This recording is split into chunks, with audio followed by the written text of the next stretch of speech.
Now with 10 details on the cleanup of Lamar City Park's bathrooms that were vandalized, plus how a local school district is preparing for end of the year standardized test, and an all-time leading scorer at Carthage signs to continue her career in college.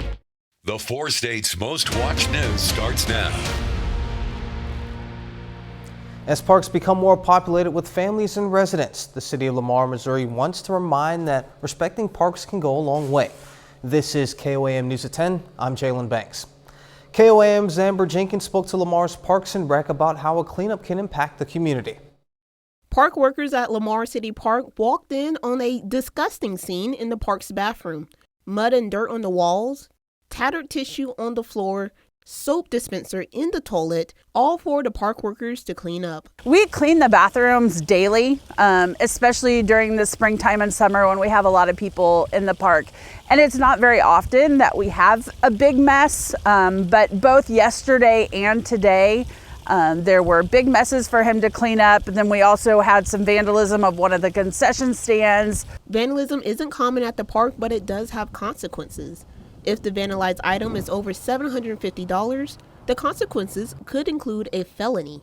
It's off and on. It seems like it does happen more often during the summertime when it's warmed up. People are out walking around. We find teenagers out moving around more at night. You know, the temperatures are getting nicer. They're wanting to get out of their house and do things. The park workers usually spend an hour cleaning the bathrooms daily, but this mess took half the day to clean. It's discouraging for us. It doesn't allow those people to have the best possible experience they could have. And it takes extra time away from us doing essential things like weed eating and mowing and weeding the flower beds and all the little things that we need to get done, and some bigger projects we want to work on as well. Police and park workers believe the uptick in vandalism is by the hands of some rowdy teenagers. Wanting to create a little mischief, probably testing their boundaries, and they don't realize that the effect of things that they're doing have on other people. I said, we just take a lot of pride, and I know our city takes a lot of pride in our parks, so we want to do everything that we can to keep it as nice as possible for all the users of the park. There's a whole lot to do in our park without having to vandalize the bathrooms. Reporting in Lamar, Amber Jenkins, KOAM News. Due to the labor costs to the cleanup and vandalism, the park workers have to put off other things like getting the pools ready for the summer. Federal authorities say 2 hospitals that denied a Joplin woman an emergency abortion broke the law. The investigation covered Freeman Health System in Joplin and the University of Kansas Hospital in Kansas City, Kansas. They say last August, the hospitals refused to provide an abortion to Melissa Farmer. Her water broke at 17 weeks of pregnancy. Doctors said her fetus could not survive and she was at risk for serious infection or losing her uterus. They wouldn't terminate the pregnancy because a fetal heartbeat was still detectable. Federal law requires doctors to treat patients in emergency situations and trumps those state laws. You can learn more about the investigation and Melissa Farmer's story on our website at KOAMnewsnow.com. One person is dead after a motorcycle crash in McDonald County, Missouri. The crash happened just before 3 this afternoon at Mo 43 and County Highway OH. Authorities say 29-year-old Judah Hendricks of Knoll, Missouri was driving his motorcycle south on Mo 43 when 27-year-old Hallie Hoffman failed to yield to the motorcycle as she turned west onto County Highway OH. Hendricks died on the scene. He was wearing a helmet. Authorities searching for 2 missing teens in Oklahoma found 7 bodies, including those of the girls. The sheriff in Okmulgee County, Oklahoma, confirmed the bodies of 14-year-old Ivy Webster and 16-year-old Brittany Brewer were found. Authorities also found the body of 39-year-old Jesse McFadden on the same property. He was scheduled to go to trial today for soliciting sexual conduct with a minor and possession of juvenile pornography. There's no word yet on the identities of the other 4 victims. A Missouri man learns his sentence for his role in the death of a woman who authorities say was kept in a cage and dismembered. 60-year-old James Phelps will spend life in prison without parole. He entered an Alford plea to first-degree murder, kidnapping, and abandonment of a corpse in the death of 33-year-old Cassidy Rainwater. Timothy Norton is also charged in the case. He faces the same charges and has a hearing tomorrow. And now to weather, meteorologist Sam Lane joins us with the first look. And it's been a beautiful day across the 4 states. Once again, lots of blue skies, warm temperatures, and no precipitation, and that continues. This evening, radar is all clear, not just in our area, but across the entire region. But hopefully that's going to be changing, and we'll talk about that in our forecast. But tonight we're going to see lows dropping through the 40s into the upper 30s by tomorrow morning with mostly fair skies. And looking down the lane, looks like we have a terrific Tuesday coming up after some cool mornings, then some thunderstorms late Thursday into Friday. And are we going to get into a stormy pattern? Well, I'll tell you about that in just a little while. All right, we'll see you then. A local group is working across state lines to preserve old cemeteries that serve as the final resting place of veterans and elderly individuals. Not Forgotten Barton County, Missouri Cemeteries has made it their mission to protect and maintain Missouri cemeteries, particularly those that have fallen into despair and neglect. The group focuses on cemeteries that are at least 50 years old, with a significant number of veterans or other notable individuals buried there. Those persons once lived, all those persons that are buried there, all those persons have descendants, or most of those persons have descendants that are still living and want to visit the cemetery and place flowers in their memory. And it's pretty hard to do for some of these abandoned cemeteries. There are 33 abandoned cemeteries in Barton and Crawford County. Mercy is expanding its healthcare footprint in southeast Kansas. Mercy announced the acquisition of 2 primary care clinics in Pittsburgh.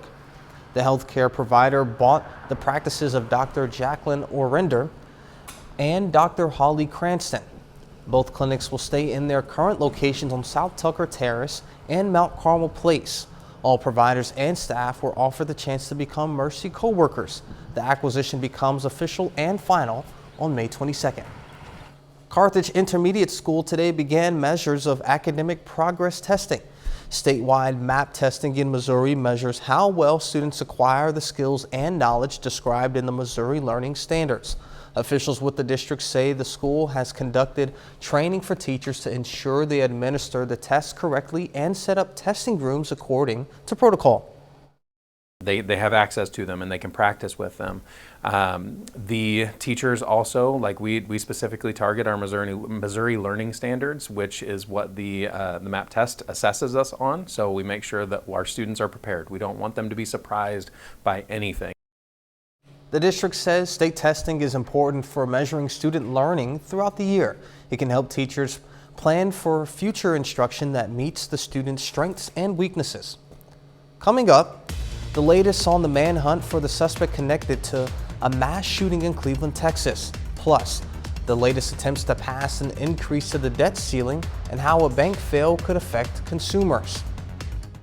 The Treasury Secretary is calling on Congress to pass an increase to the debt ceiling this month, warning of serious harm to the economy if lawmakers wait until the last minute. Meanwhile, there's more trouble in the banking sector. First Republic Bank became the 3rd major bank to fail since March. It's also the 2nd largest bank collapse in U.S. history. Reporter Nicole D'Antonio has details from Washington. Treasury Secretary Janet Yellen says the U.S. could default on its debt as early as June 1st if Congress does not raise the country's borrowing limit.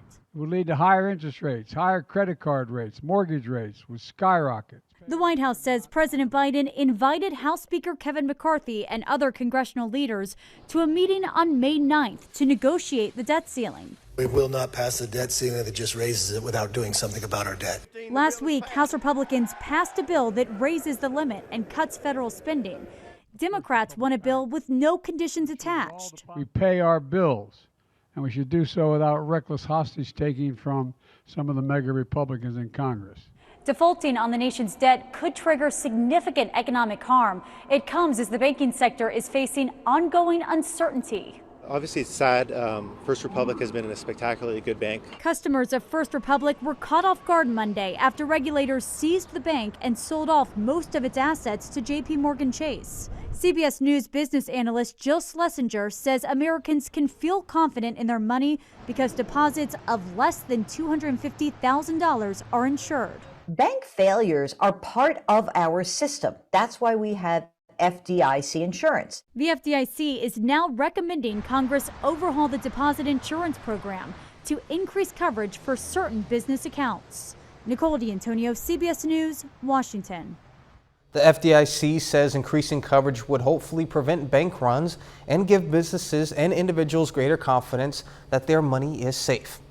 A massive manhunt has intensified with more than 200 members of law enforcement searching for the gunman behind Friday night's deadly mass shooting in Cleveland, Texas. Police say 38-year-old Francisco Oropesa killed 5 of his neighbors after being asked to stop firing his weapon in his front yard because a baby was trying to sleep. Authorities say the suspect is armed and considered very dangerous and could be anywhere now, more than 2 days after the attack. An $80,000 reward is being offered for his capture. Starting today, a little-known mortgage surcharge is getting an overhaul that could lower the cost for borrowers with lower credit scores and increase them for some borrowers with stronger credit scores. The new fee change will only affect some home buyers with mortgages backed by Freddie Mac or Fannie Mae and won't impact those who already own their home. A large new study finds acute exposure to air pollution is linked with an increased risk of having an irregular heartbeat. Researchers in China also found among 6 pollutants, nitrogen dioxide had the strongest association. A little bit later, an old ride in Joplin reclaims its spot after a short road trip. And we've had lots of nice weather the last few days. How long can it possibly last? Well, I'll have the answer when we come back.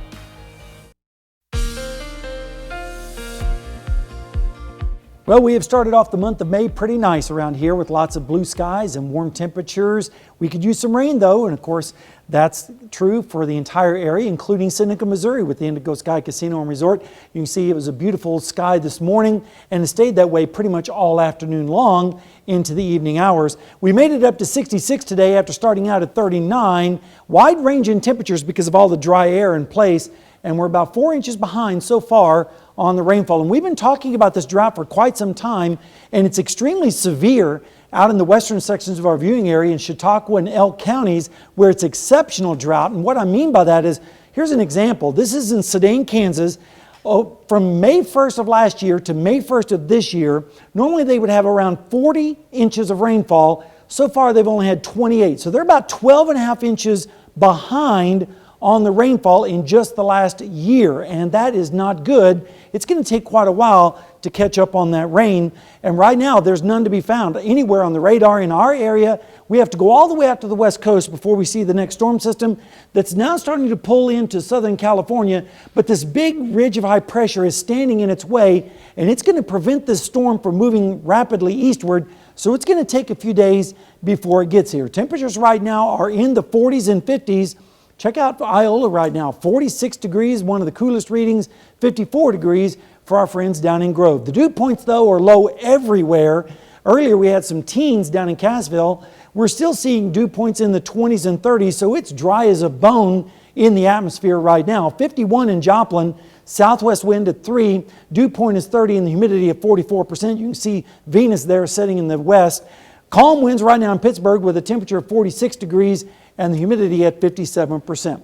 Temperatures tonight are going to drop way back down into the upper 30s once again and lower 40s with northerly winds. And then tomorrow, because of the dry air in place, we're going to warm right back up into the 60s and lower 70s with those northerly winds. And then as we go into Wednesday morning, still quite cool, especially in the eastern sections with lows in the 30s, out to the west, lows in the lower 40s. And then Wednesday afternoon, we'll start to see the clouds increase a little bit from west to east with highs generally in the mid 70s. And then as we go into Thursday morning, look at this. We actually start to see some showers on the radar, especially up towards the north with lows in the 50s. Rainfall amounts, though, are not going to be all that impressive with this first system. Generally around a half an inch, maybe a third in most places, maybe an isolated inch or so, but that's very few and far between. This big upper level low to our east is going to be slow to pull out. The next storm system is slowly going to be moving towards us, but as it does, we're going to set up a pattern where we're going to have wave after wave of energy coming by, and that means the rain chances are going to be increasing every day as we go into the forecast, so that is at least some good news. Here's some more good news. Beautiful weather tomorrow, 68 with sunny conditions. Wednesday, 73, and then storms come in on Thursday in the evening and especially Friday morning, and then maybe a little bit of a break on Saturday. But look at that high, 85 degrees. Break out the bikinis and the swimming trunks, and then as we head into Sunday and Monday and Tuesday and Wednesday, chances of rain. So hopefully we'll make a dent in a little bit of that rainfall. I don't know if there's any pools open, but Saturday would be the perfect just day go down to to the get out creek. there. Absolutely. All right, thank you, Sam. An old car gets its reserved spot back in Joplin. The 64 Corvette has accompanied the murals in the Route 66 mural park in downtown Joplin since 2013. Back in January, it was removed to get a tune-up. Today it was parked in its former spot after some minor repairs and a fresh coat of paint. There was some dents on it from people rubbing up against it. It is fiberglass, so we sent it to the paint shop back in January, and our local Kenworth dealership put it in the paint bay for us, fixed the dents and the scrapes and repainted it, and it's beautiful. It's all back and ready to go. Route 66 Mural Park is at 619 South Main Street on the northeast corner. Wayfinding signs are getting a fresh look in Joplin. New signs are being installed now. The signs depict the city's new branding. The city installed the current signs 9 years ago. The wayfinding system is designed to help guests staying in Joplin hotels and traveling to various tourist spots in the city. Same locations as we had before. We had some of the messaging has changed, like we added the Cornell Complex, the new location for the Spiva Center for the Arts, and we did add 2 signs at a Downstream Casino pointing towards the Tri-State marker. That's one area that wasn't marked at all in the past, and that is part of Joplin. That's within Joplin city limits. The city says it should take all week to replace 39 signs. Still ahead, we'll hear from the Missouri Southern softball team as they prepare for the MIAA conference tournament. And Carthage all-time leading scorer Kiana Yates signs to continue her career in college. Jacob Leonard has that and more next.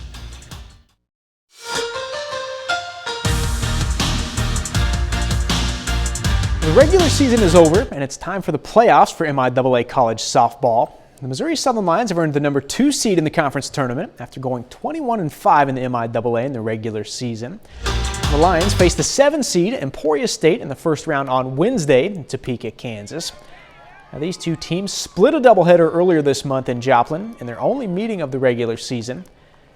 Now, for Missouri Southern this week, they're trying to get their seniors a ring and trying for their first MIAA tournament title since 2001.